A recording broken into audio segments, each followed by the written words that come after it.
Hello everyone, my name is Riya Saini. I have secured All India rank 22nd in UPSC CSAT 2024. I would like to thank the ForumIAS team for helping me throughout this journey. The MGP program that I was enrolled in for 2 years helped me with answer writing to a large extent. The MGP program has been able to replicate the standard of UPSC questions to a large extent, much more so than many other test series, and that has helped me greatly. So I am very grateful for the entire ForumIAS team. Thank you so much.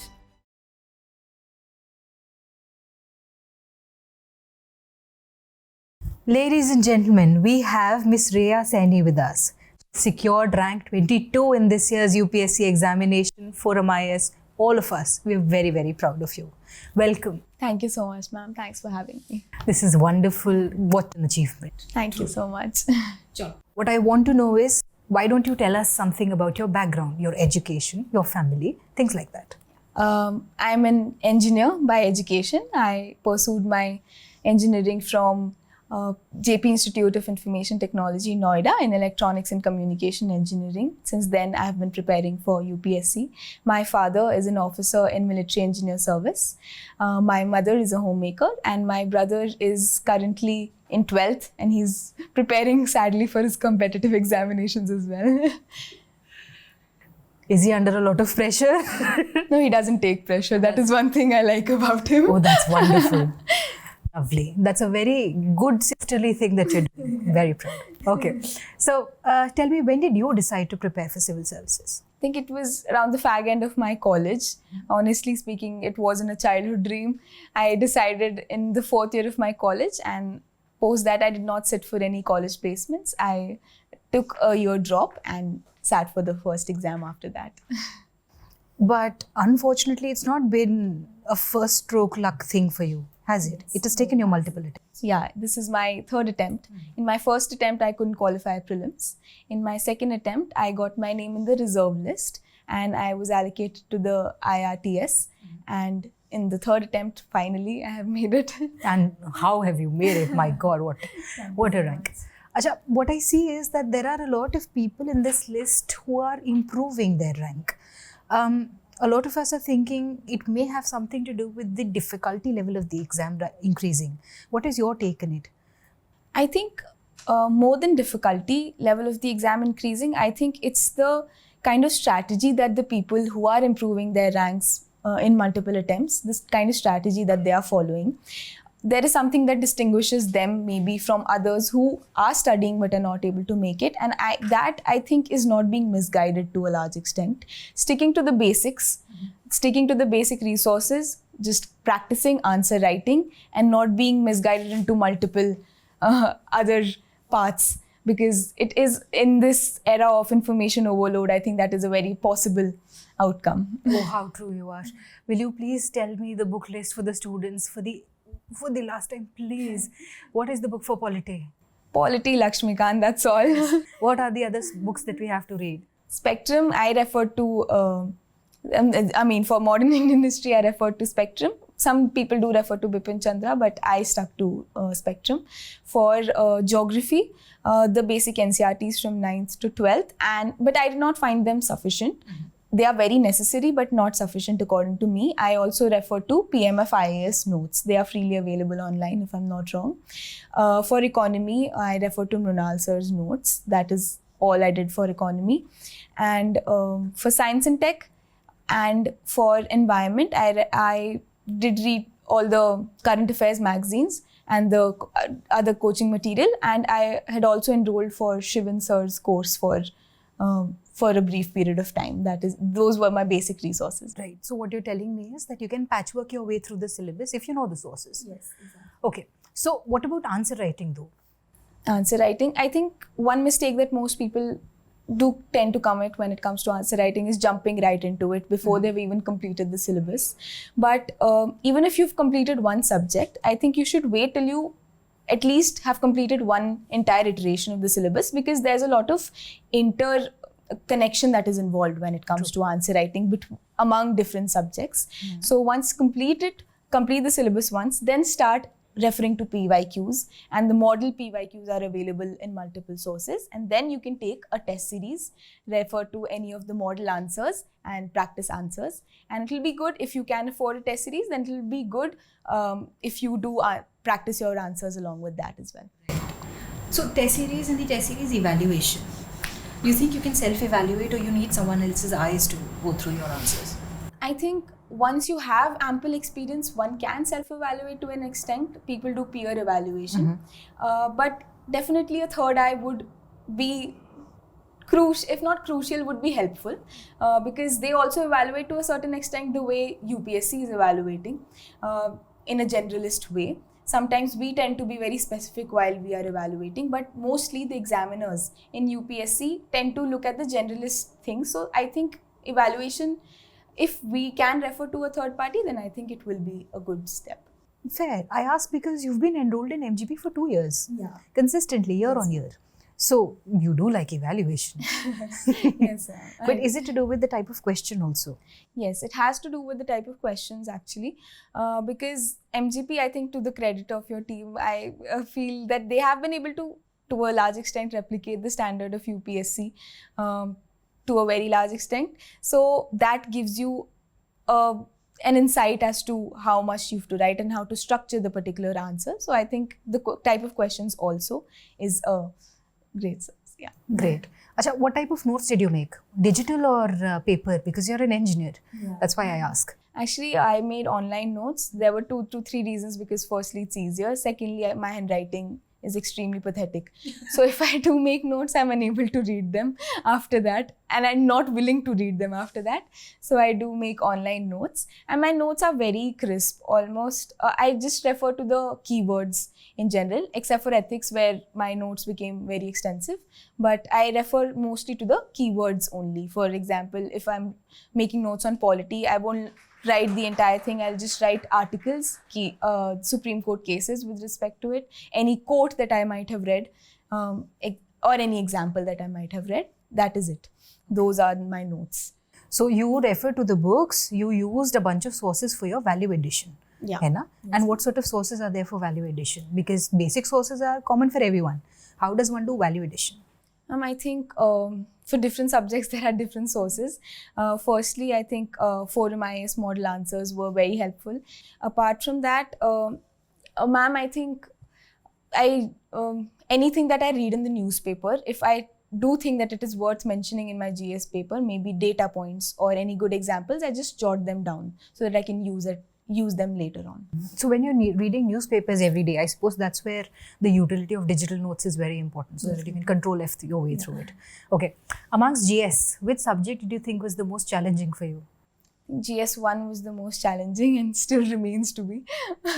Yes, ma'am, I think GS1 was challenging. Not geography? Not geography, but the other subjects. Like history and society? History and, not society because sociology was Just my history. option, but history and art and culture are my weak points and still remain to be. I think there's something about the training of engineers that makes you not like history. Okay. Tell me a little bit about prelims, because mains, though, of course, you can do test series, you can make notes, but prelims is turning out to be quite difficult for a lot of us. Tell me a little bit about your prelims experience. Prelims, as you said, is turning out to be very difficult, and it also acted as a hurdle for me in my first attempt. For that, ma'am, I think simplifying your resources again. I am repeating this again, but this is the one key mantra that I can give anyone, because there are thousands of books available. But once you read a book, then you solve the questions, and if you're unable to solve those questions, refer to that topic again and analyze as to why you weren't able to solve even the basic questions from the books. So once you read a book, revise it 2 to 3 times and make sure that at least the questions that can be answered through those basic books, you do not get them wrong in the final exam, because that is what will help you fetch marks. Secondly, for prelims, I think I would suggest PYQs, because PYQs are the ultimate guide. And by PYQs, I do not just mean solving them. I mean making notes for them. All the keywords that are mentioned in all the questions right from 2013, you should have notes, at least 2 to 3 lines for every keyword that is mentioned in those PYQs, not just in the questions but in the options, because they tend to repeat as questions later on. So revision and limited resources, PYQs. That is it. Such sharp insights. But you know, the question I get after this, I get asked, but ma'am, what about current affairs for prelims? Current affairs for prelims. Do we focus on current affairs or is it a static game? Tell me this first. I think it's 70-30. For me, at least it was 70-30. I wouldn't 70 say... being? 70 being static. Yes. Yes. I wouldn't say that you ignore current affairs, because it is very helpful in mains and prelims, of course, as of course in interview. But what I used to do was read the newspaper daily. I didn't make notes. I just took any good examples. I just added those in GS. And apart from that, one monthly magazine. That is all I did. Apart from that, if they are asking any question from current affairs outside these resources, then be rest assured no one is able to answer them. These will not be the deciding questions. The deciding questions will be the static questions that you did not read properly and did not revise. So that I would like to focus a little more on the static, lesser on current affairs, because they're very obscure and... True. Now, CSAT was not a particular challenge for you, was it? Not particularly, because I had a science background, but definitely I ignored it once and I was slightly on the edge. But this time I did. I enrolled in... I didn't enroll, but there was this free series on YouTube itself for CSAT. I just solved a few questions so that I get the hang of it. And in CSAT, I would also like to say that, of course, focus on your weak points, but also strengthen your strong points. So if you're good at... You might not be good at reasoning, but if you're good at English, and if you're able to clear it through... if you're able to clear a chunk of the paper or the criteria through English itself, then well and good. So don't just focus on your weakness, also strengthen your already existing strengths. Yeah. So even if it's not a challenge, please read. Don't ignore it. Yes. It'll be very devastating if you miss out on prelims. True heartbreak. Because of... Okay. Tell me about the interview though.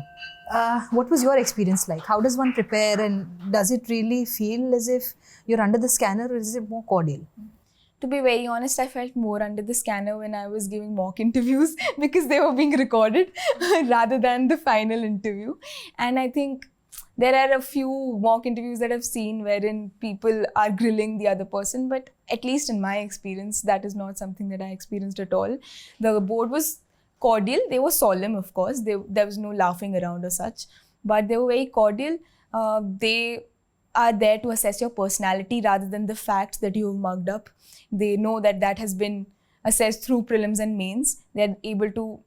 they just want to have a decent conversation with you. So let your personality shine through. And for personality to shine through, I feel there are two key ways to prepare. First would be, of course, the current affairs for 3 to 4 months, not just mugging them up, but forming an opinion on all those current affairs, forming a well-balanced opinion, not an extreme one. And secondly, the DAF is the key. All the keywords, right from your name to your date of birth to your college to your educational background, everything should be on your tips. You should be thorough with them. I made the most extensive notes for interview, not for pre or mains, but for interview. I tried to be thorough with the DAF, every hobby, everything, right? For example, I will just give you an example. My college was JP Institute of Information Technology. So my friend suggested that I should read about JP Revolution, the emergency aspect of it also, because word association, through word association, they might ask you something. So it's better to be prepared. Did you discover anything new about yourself while you were doing this in-depth DAF analysis? Yes, I did. Firstly, I think that I'm extremely scared when it comes to mock interviews and very conscious. Yeah, that was the first thing that I discovered. But yeah, it was... Okay, one thing I've discovered across the years is that people tend to develop this affinity, this camaraderie with a specific pen while they're writing the paper. Is that true for you? That is to a certain extent true. I use Trimax, which I don't suggest to others because it's a very heavy pen and it hurts your hands. And my handwriting actually is very poor. So that was the only pen that I was able to write decently with. So I referred to Trimax, but I wouldn't suggest that to anyone else. Sometimes people are very worried that, they're not able to clear because their handwriting is bad. Do you think that's really a true factor, or how important is presentation actually for the... I think presentation is very crucial in this paper. And you will not clear the exam because of the handwriting, but definitely it does add to the impression of your answers. And I can understand, even after reading my answers, the examiner wouldn't be very thrilled. And at the back of the mind, because it's human psychology after all, he might not be that impressed, and I might have to overcompensate in the content then. So of course presentation is key, but for people who have poor handwriting, I think you can compensate through good structure. Write in bigger fonts and leave more spaces between two lines. If you are able to, then use black and blue if you're able to manage. Did you do? No, I didn't, but a friend of mine did. He also got under 100. Yeah. So if you're able to do that, do it. But of course, otherwise content is the key. Tell me, is there any way of improving presentation, value addition diagrams, some specific things that you did? I think the hub and spokes model does help. It will help you in writing, in articulating better, and writing in very short spaces. So that helps, and also it brings all the major points to attention for the examiner. Apart from that, diagrams in general also are helpful, especially in GS1. You can use a lot of maps. You can use maps for art and culture. You can use maps for geography, of course. But art and culture, just for example, IVC sites, just draw a small map. You can use it for IR. I drew it for India-China border, etc. So these things do help. Great. So tell me, is there any message, any learning from your experience that you want to give out to students? I think first would be a well-balanced approach, because only that will help you get through this exam, and a sustainable approach, because you cannot thrive to study for 15 hours every day. I did study for 7-8 on an average. Many a days I didn't. So I think a sustainable approach is much better than going all in one particular day. Secondly, treating failure as an option is also crucial, because if one door closes, the other 100 open. So this is... And what a door. Chalo. Thank you so much for your time. Thank you so much for delighted having to see you me. today. Thank you, ma'am. Many, many congratulations Thank you again. so much, ma'am.